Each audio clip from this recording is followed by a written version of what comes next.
25 సంవత్సరాల క్రితం నిన్ను చూడాలని అనే ఒక చిత్రంతో నా కెరియర్ మొదలైంది. భౌతికంగా మన మధ్య లేకపోయినా ఎల్లప్పుడూ ఆయన చల్లని చూపు మన పైన ఉంటుంది. రామోజీరావు గారు నన్ను, కీర్తిశేషులు శ్రీ రామోజీరావు గారు నన్ను ఆయన బ్యానర్లో ఇంట్రడ్యూస్ చేయడం జరిగింది. 25 సంవత్సరాల క్రితం ఎప్పుడైతే ఆ మూవీ ఓపెనింగ్ సెరమనీకి వెళ్ళానో నా పక్కన నాన్నగారు మా అమ్మగారు తప్ప ఎవరూ లేరు. ఒక్కడనే వెళ్ళాను, ఓపెనింగ్ సెరమనీకి వెళ్ళాను. ఏం జరుగుతుందో ఎలా ఉండబోతుందో తెలియదు నాకు.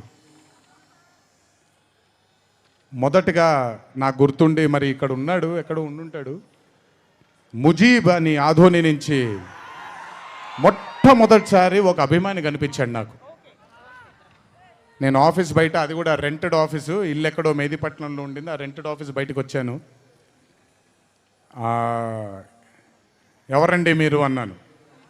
బాబు ఫ్యాన్ అన్నాడు. అర్థం కాలేదు. ఏంటి ఫ్యానా అన్నాను. అవును బాబు, మీరంటే పడి చచ్చిపోతానన్నాడు. ఒకటే సినిమా కూడా ఇంకా రిలీజ్ అవ్వలేదు, అప్పుడే ఏంటి అన్నాను. ఏమో ఇతనే ఫస్ట్ వచ్చింది.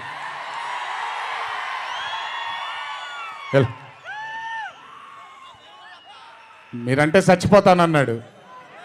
చచ్చిపోవడం వద్దులే కానీ కాదు ఏంటిది అన్నాను. ఏమో బాబు ఇంకా మీ వెంటే ఉంటానన్నాడు. అక్కడ మొదలైన ఆ రోజు 25 సంవత్సరాలకి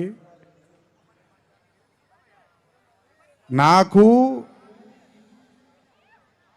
ఎనలేని సరిపోనంత ప్రేమ ఇచ్చే ఇంతమంది అభిమానులు దొరకడం నిజంగా